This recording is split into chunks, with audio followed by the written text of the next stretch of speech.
Bahkan saya menantang sejumlah anggota dewan dan sejumlah menteri duduk bareng sama gue sendirian. Ulang, gue sendirian. Ayo, mari kita bertarung konsep. Banyak sekali kriminalisasinya. Teman-teman yang masuk kemarin, termasuk Ihsanuddin Nursi dikenain kriminalisasi. Loh, belasan jam gue diperiksa dan tegas-tegas gue bilang, hei polisi, Anda mestinya menjadi pengayom. Anda mestinya teriakan tribrata. Bukan di sini gua ngomong. Bukan di sini gua ngomong. Polisi mestinya tahu diri. Kalimatnya siapa? Kalimat Ahok. Joko Widodo tidak bisa menjadi presiden tanpa dukungan para pengembang. Pengembang? Oh iya. Omongan Ahok. Jelas. Apa kalimat Aguan? Apa kalimat Aguan? Kami harus menyelamatkan muka presiden. Hei. Ayo, ayo kita bilang. Ihsanuddin Nursi dalam acara Rakyat Bersuara memaparkan sejumlah pandangan kritis terkait sistem pemerintahan di Indonesia. Menurut Nursi, sejak 2004 hingga hari ini, Indonesia menerapkan sistem pemerintahan demokrasi liberal. Ia menegaskan jika negara yang menganut sistem pemerintahan liberal pada dasarnya akan selalu diwarnai dengan kegaduhan politik. Selain itu, ia menilai bahwa dengan sistem yang saat ini diterapkan di Indonesia, Presiden memiliki ruang untuk melakukan politisasi, kriminalisasi, dan komersialisasi kekuasaan. Nursi juga mengaku pernah menjadi korban kriminalisasi pada masa pemerintahan Presiden Jokowi. Lebih lanjut, ia menjelaskan bahwa meskipun presiden disebut sebagai pemegang kekuasaan tertinggi, pada praktiknya presiden hanya menjadi kaki tangan oligarki ekonomi. Menurutnya, kondisi ini sudah berlangsung sejak era pemerintahan SBY, berlanjut di masa Jokowi, dan masih terjadi hingga sekarang.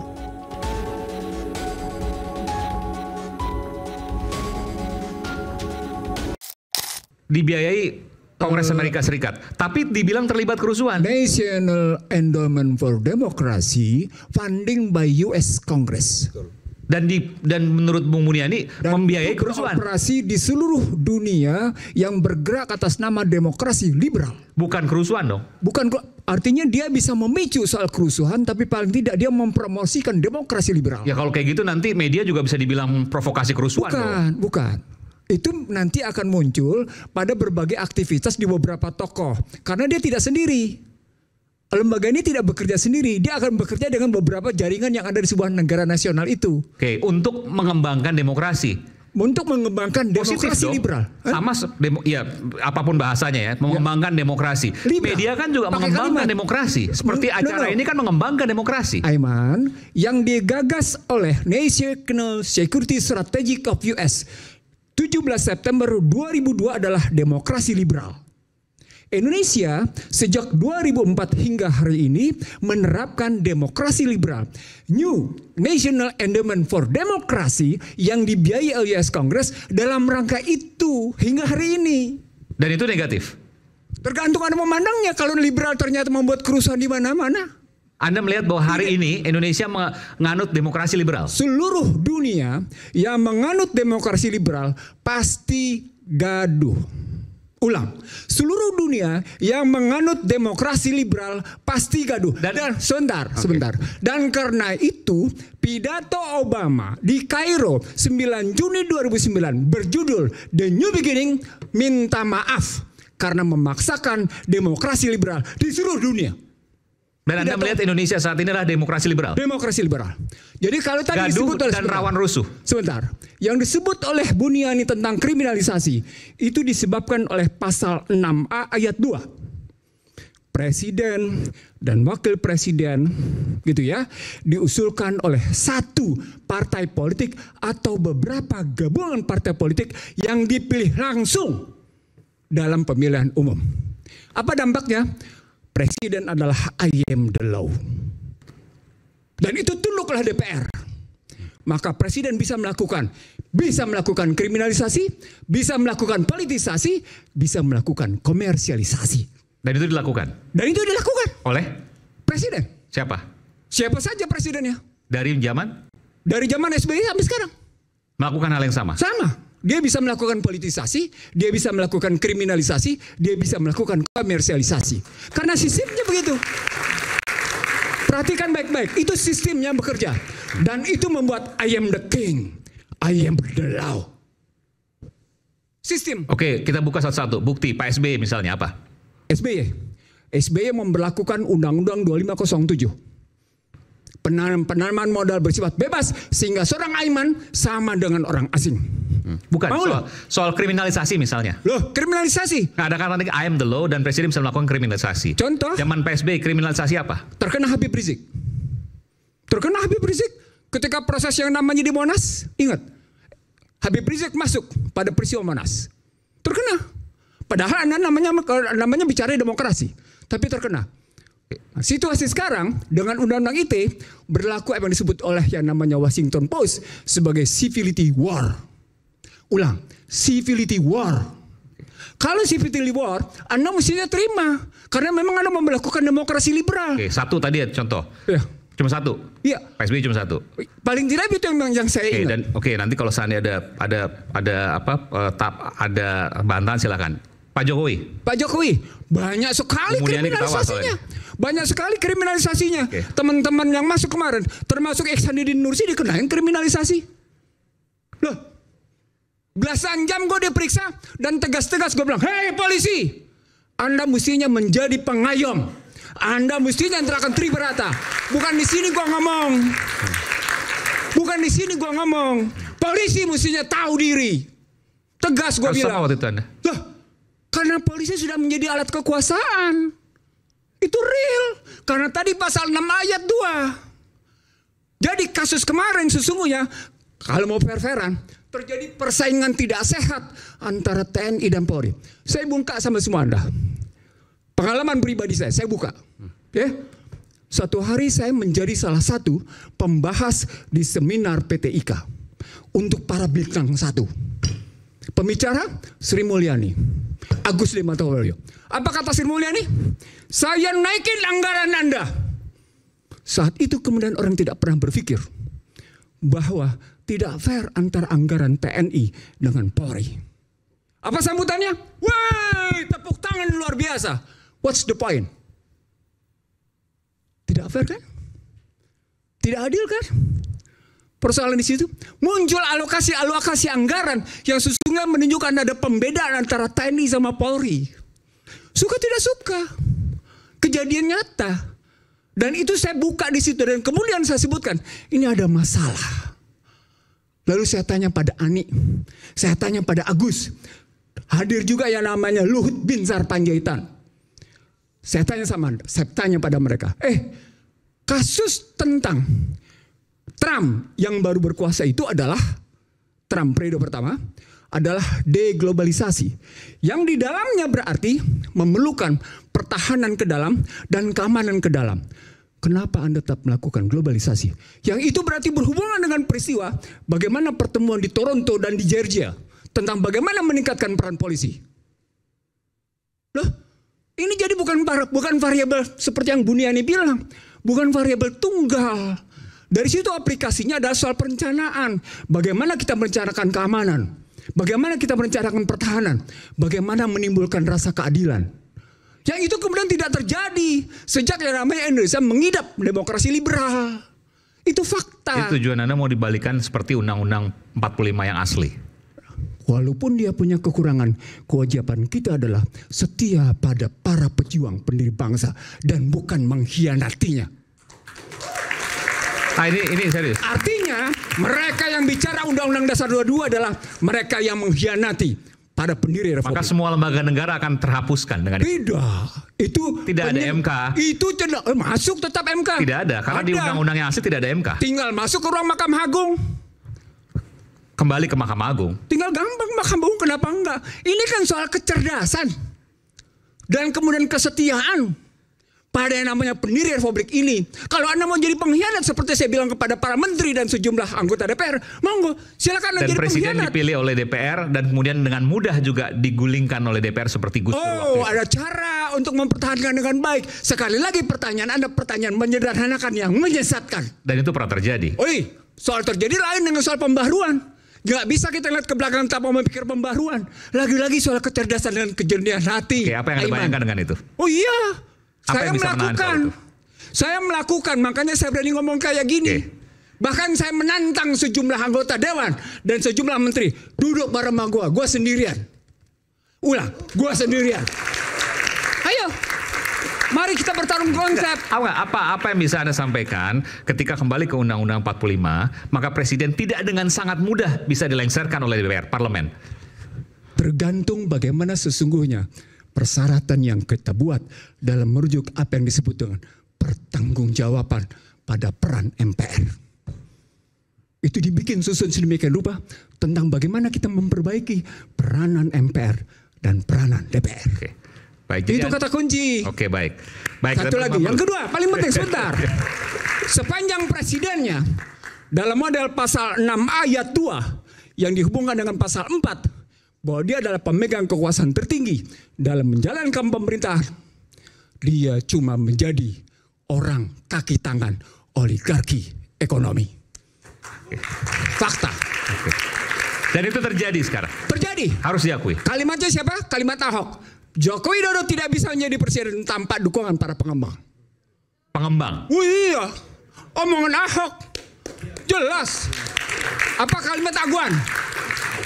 Apa kalimat Aguan? Kami harus menyelamatkan muka presiden. Hei, ayo, ayo kita bilang. Dan menurut Anda itu adalah kerusakan. Anda bisa jelaskan bagaimana kerusakan ketika presiden dikuasai oleh oligarki? Gampang sekali. Kalimat intelektualnya adalah financialization.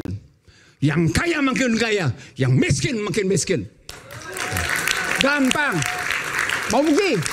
Mau bukti? Mari kita bukti sekarang. Berapa SBN yang dikeluarkan oleh pemerintah? Siapa yang bayar? Anda termasuk membayar, Aiman. Sementara mereka makin kaya, Anda habis-habisan dimakan pajaknya. Orang-orang miskin ini yang membayar pajak itu untuk orang kaya. Saya tulisin yang kedua. Dan Anda tidak bisa bantah. Karena saya bicara dengan data. Terjadi deindustrialisasi. Akibatnya PHK di mana-mana. Apa kaitannya deindustrialisasi dengan kekuatan oligarki tadi yang mendukung pemerintah? Karena sistem membenarkan bahwa lebih asik main di sektor keuangan daripada berjalan dalam sistem hukum yang tidak punya kepastian.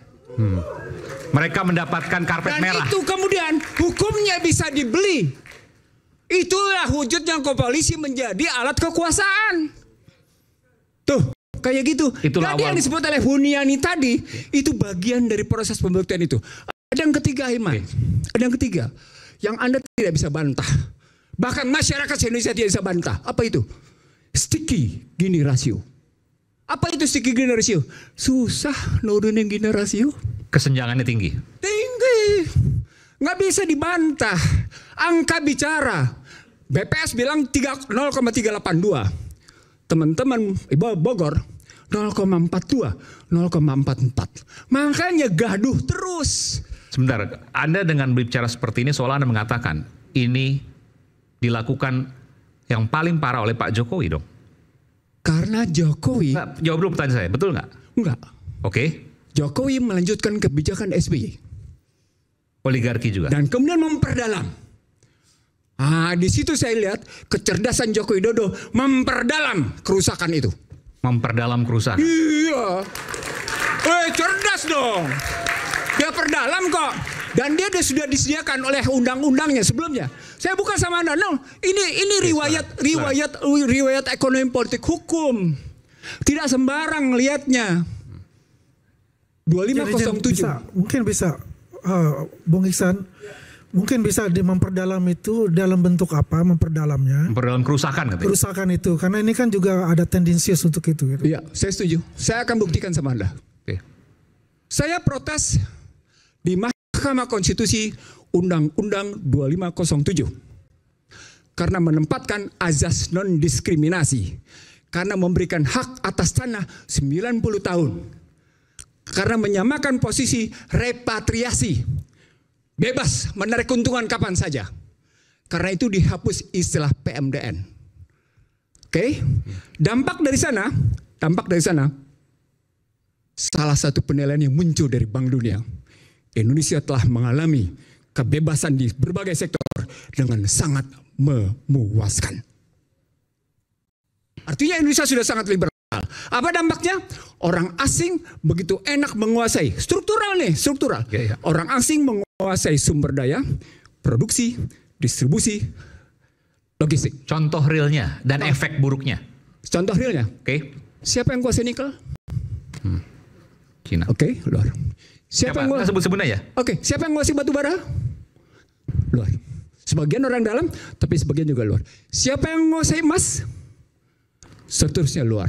Oke, sejumlah mineral itu di dalam sedemikian rupa. Dan dibikin lagi undang-undang tentang 38 tahun 2008 tentang bagaimana MEA, tentang azas non-diskriminasi. Lagi-lagi kita semua disamakan oleh orang asing kedudukannya. Poinnya adalah bagaimana mungkin yang tidak lulus SD itu mesti perang sama orang asing. Puas? Oke, sudah. Dari sana kemudian terjadi lintas kebebasan para pekerja. Maka datanglah orang-orang asing itu. Artinya SBY menyediakan itu lewat undang-undangnya. Joko Widodo kemudian menerbitkan berbagai kebijakan. Termasuk visa. Visanya kan bebas visa. Kebebasan visa, habis-habisan. Lalu kemudian ada juga second home visa. Itu kan semua hitung-hitungan uang. Lalu bahkan memberikan yang namanya tax holiday yang demikian panjang. Habis-habisan. Panjang di situ. Maka datang semua habis-habisan di situ. Kemudian muncul kekuatan. Dengan menyebut bahwa kita butuh investasi asing. Dan karenanya kita mesti tetap berjalan. Dalam konstruksi ekonomi politik. Ketika ada presiden dan timnya ngebangun seperti itu. Maka dampaknya adalah negeri ini menyediakan diri untuk diinvasi. Negeri ini menyediakan diri untuk diintervensi. Negeri ini menyediakan diri untuk diinfiltrasi. Negeri ini menyediakan diri untuk yang namanya diintimidasi. Negeri ini menyediakan diri untuk diindoktrinasi. Ujungnya apa? Inflasi. Ketika inflasi terjadi, Anda takut dengan yang namanya suku bunga. Akibatnya apa? Seperti kejadian hari ini. Nilai tukar 16.450. Data saya menunjukkan selama 40 tahun terakhir, datuhnya itu begini. Dolar. Rupiah. Iya, rupiah maksudnya terhadap dolar. Dolar. Habis. Sangat curam. Curam sekali. Apa artinya? Artinya ketika dia berhubungan dengan fiskal, dengan utang, kerugian. Nah, di situ orang melihat bandingan antara, saya jawab Yandi, bandingan antara utang yang diciptakan di era SBY dengan utang yang diciptakan di era Joko Widodo. Dari situ orang kemudian melihat berapa sesungguhnya manfaat yang muncul atas 5 indikator. 1. Tingkat kemiskinan. 2. Tingkat pengangguran. 3. Gini rasio. 4. Tingkat pendidikan. 5. Tingkat kesehatan. Diukur 5-5-nya. Dan jawabannya? Negatif. Negatif. Tidak juga membaik. Anak kelihatannya hebat. Seorang di sini mungkin rata-rata yang punya namanya gaji rata-rata 4 juta. Tapi jangan salah. 4 juta rupiah compare-nya dengan dolar. Jadi berapa? Jatuh. Nggak punya daya beli. Itu makanya data terakhirnya, Pak Yandi, data terakhirnya orang tidak bisa menghindar dengan pernyataan. Jatuhnya kelompok menengah bawah, dari menengah atas, menengah ke bawah sebanyak 10 juta. 9 sampai 10 juta. 1. Yang kedua, orang tidak bisa menolak kenyataan bahwa sejumlah industri mengalami deindustrialisasi. Diakui oleh Burhanuddin Abdullah. Padahal ini kajian kami tahun 2009, 2010. Bahwa telah terjadi deindustrialisasi dini. Yang paling menarik Aiman, Bank Dunia menyatakan bahwa kendati Joko Widodo ngebangun yang namanya infrastruktur, biaya logistik menurun hanya 0,3. Apa poinnya? Sri Mulyani bilang, iya, kita tidak bisa bersaing dengan negara tetangga soal biaya logistik. What's the point? Tidak ada artinya pembangunannya namanya infrastruktur kalau logistik tidak bisa bersaing. Indikator berikutnya, PMI per hari ini bahkan indeks keyakinan konsumen menurun. Nah, Poinnya kalau bicara tadi balik ke geng, saya bilang tadi nih, ini bukan soal geng dalam pengertian negatif. Geng bisa jadi dalam pengertian kelompok. Nah sekarang pertanyaan, ini kan posisinya kalau dibalikin begini, Prabowo sedang melanjutkan apa? Kan dibalik pernyataan geng itu adalah Prabowo sedang melanjutkan apa? Kalau memang kita ketahui di era SBY kayak gitu, di era Jokowi dulu kayak gitu, orang bertanya, Prabowo mau kemana nih? Kenapa begini? Dalam ilmu kebijakan namanya ada dua. Apa yang discontinuing, apa yang continuing. Apa yang diputus tidak berlanjut, apa yang berlanjut. Nah ketika orang-orang Jokowi duduk kemudian duduk lagi dalam kabinet, namanya berlanjut. Nah berlanjutnya apa? Berlanjutlah muncul hak undang-undang cipta kerja yang ternyata tidak menciptakan kerja. Muncullah undang-undang IKN yang kemudian tidak berdaya apa-apa, itu IKN. Muncullah undang-undang kesehatan yang membuat rakyat Indonesia sesungguhnya tidak punya kedaulatan dalam kesehatan. Artinya Tunduk ada pada namanya Badan harus Kesehatan ada Dunia. perubahan radikal. Beda pengertian perubahan yang kita lakukan secara baik-baik dengan perubahan radikal. Saya semalam menyatakan di sebuah TV, sama seperti pernyataan tadi teman-teman Komisi 11 terhadap yang namanya Purbaya Yudi Sadewa. Diperlukan pemikiran outbox karena situasi sekarang bukan situasi yang kemarin. Situasi sekarang adalah perang hybrid, perang totalitas. Maka ketika dia hadapi dengan business as usual, biasa-biasa saja, dia tidak akan menyelesaikan masalah. Nah itu kalau kita mau ambil ke situ. Lalu kalau rakyat mau bersuara tentang ini, maka dengar rakyat. Kenapa kemudian malah naikin pajak 12%? Masalah, kenapa kemudian malah mengurangi transfer ke daerah dari 25%, dari 27 sampai 29, turun dia menjadi 25, turun dia sekarang menjadi 20%. Berat. Padahal namanya, tahu nggak? Hari ini berita apa? Sejumlah hotel dan restoran terancam tertutup karena transfer ke daerah makin berkurang, sehingga tidak berdaya. Apa poinnya? Salah alokasi, misallocation. Dampaknya tidak melahirkan stabilisasi, dampaknya tidak ada rasa keadilan. Artinya yang Anda bicara tentang radikal, perbaiki dulu model berpikir fiskalnya, perbaiki dulu model berpikir moneternya, baru bicara ekonomi sosialnya. Karena dampak dari fiskal dan moneter itu adalah seperti yang kita bahas ini sekarang. Baru kita masuk ke dalam sistem politik, berdampingan dia mikirnya mestinya. Begitu Aiman. Oke, baik. Sekitaran Bung Andi, ada pernyataan tadi. Ya, kan kalau kita lihat tadi apa Jokowi memperdalam, Pak Jokowi pada saat tadi pemerintahan memperdalam gitu perdalam. ya. Kan kalau kita lihat ya, kita tidak bisa memungkiri hasil kerja dari Pak Jokowi dengan jajarannya, ya. Yang kita lihat bagaimana Indonesia bagian timur, ya, di Papua, di NTT, ya, dan di daerah Indonesia Timur yang lainnya. Itu perubahan yang sangat signifikan. Kalau dibilang logistiknya itu tidak jalan, saya rasa mereka semua juga merasakan bahwa itu logistik itu berjalan. Apa yang dibangun secara infrastruktur oleh Pak Jokowi itu memang, ya, kalau kita lihat pasti juga ada plus dan minusnya itu. Tapi kita lihat kan untuk lihat jangka panjang, bukan lihat pada sekarang. Kita akan melihat pada 10 tahun ke depan atau 20 tahun ke depan, di mana anak cucu kita, ya, yang akan akan melaksanakan itu. Jadi belum kelihatan sekarang Bung Iksan. 10 tahun 20 tahun ke depan baru kelihatan. Cara berpikirnya sederhana. Kalau jangka pendek udah kacau, tidak ketemu jangka panjang. Apalagi jangka panjang. Nah, bagaimana bisa jangka pendek? Kalau kita bicara jangka, ini namanya pembangunan jangka panjang. Apalagi yang namanya disinggung tadi tentang masalah IKN. Gue bilang sama IKN lo ya. itu bilang sama lo ya. Gimana Oke Zoners? Seru kan episode Rakyat Bersuara kali ini? Sebelum lanjut nonton, jangan lupa like, komen, dan subscribe. Kalau udah, yuk kita lanjut nonton lagi. Bukan saat kita ini masalah gue bilang sama lo ya. Gue bilangin sama lo ya. Anda profesor ya, Anda adalah seorang guru besar misalnya kan. Ya kita bukan siapa-siapa, tapi kan kita menggambarkan apa yang dirasakan oleh masyarakat yang paling bawah sekarang. Kita tidak bicara masalah teori. Yang dirasakan masyarakat bawah sekarang, gue makin miskin. Nah, siapa yang bilang makin miskin? Apa yang dirasakan sekarang ini? Itulah. Yang dirasakan masyarakat sekarang daya beli gue nggak ada.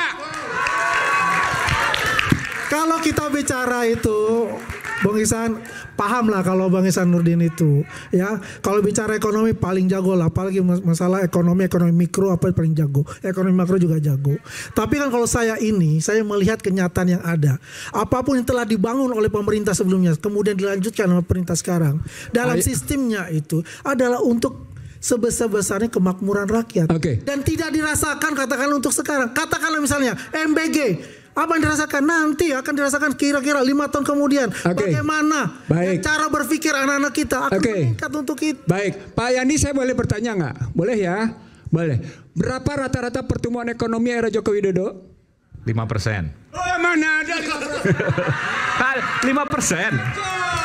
Di bawah 5. Wah, di bawah 5. Kalau kita bicara berdasarkan data dari BPS, 5%. Sebentar. 5% betul. Mana 5%? Baca BPS, baca BI, baca Kementerian Keuangan.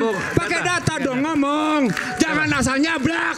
Lah, ini kenyataan kita terima. BPS kan yang disampaikan 5%. Kalau menurut Bung Iksan berapa? Enggak.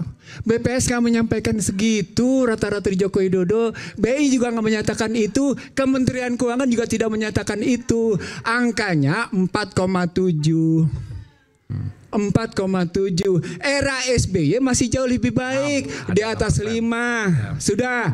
Nah, Prabowo Subianto dengan timnya menyatakan mereka mau naik dari 5,2 ke 5,4 ke 6 ke 7 dan ke 8 bertahap mereka. Pertanyaan ini menunjukkan tadi yang saya bilang, apakah itu diikuti dengan karena Joko Widodo itu kemarin ICOR-nya, ICOR itu tahu kan? Incremental Capital Output Ratio, besarnya tambahan akan meningkatkan output. Kalau dia makin besar, artinya tidak efisien. BI laporannya 6,2 sampai dan 6,5. Apa poinnya? Tidak efisien. Tidak efisien cocok sama penelitian Bank Dunia. Apa hasilnya? Hasilnya tadi yang saya bilang, jangka pendeknya tadi lahir kemiskinan, lahir pengangguran, hancurnya daya beli. Jangka panjangnya deindustrialisasi. Apa poinnya? Kesalahan struktural, bukan fungsional. Kesalahan struktural fundamental. Wah, itu seru, seru. Artinya apa? Seluruh pemikir-pemikir yang ada di pemerintahan ini mestinya menggunakan otaknya, Aiman. Keras gua ngomong nih, menggunakan otaknya. Kenapa mereka sekarang inkonsisten antara output jangka pendek sama output jangka panjang?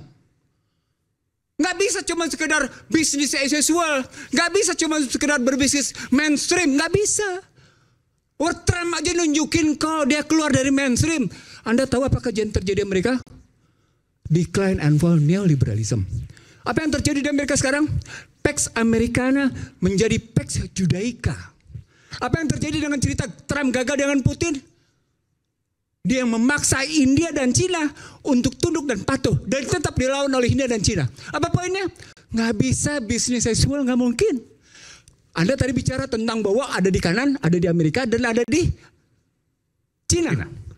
Lalu kehadiran Prabowo Subianto kemarin di 80 tahun di Beijing itu sebagai peringatan kemenangan itu memberi pesan apa? Fair dong kita jawab. Memberi pesan apa? Itu yang saya sebut dengan hybrid war to the totality war, from totality war to the hybrid war. Siapa yang ngejawab di negeri ini kayak gini? Bahkan saya sudah sampai tesis kedua, Haiman. Ini perang non militer. Apa poinnya? Anak-anak ini terlibat perang, cuma mereka tidak sadar mereka terlibat perang. Apa poin perang terlibatnya? Mereka semua masuk dalam civility war. Mereka tanya Musni itu, sudah masuk dalam civility war. Apa poinnya? Tadi New Endowment for Democracy menyusupi itu semuanya lewat yang namanya media sosial. Dan Anda menilai bahwa demokrasi saat ini liberal dan harus dihapuskan. Bukan kita sesaat lagi nanti akan harus kita perbaiki demokrasi itu. Diganti. Dia diperbaiki sesuai dengan Undang-Undang 45. Sesuai dengan Undang-Undang 45 yang asli. Dan kita perbaharui. Kita kembali saat lagi.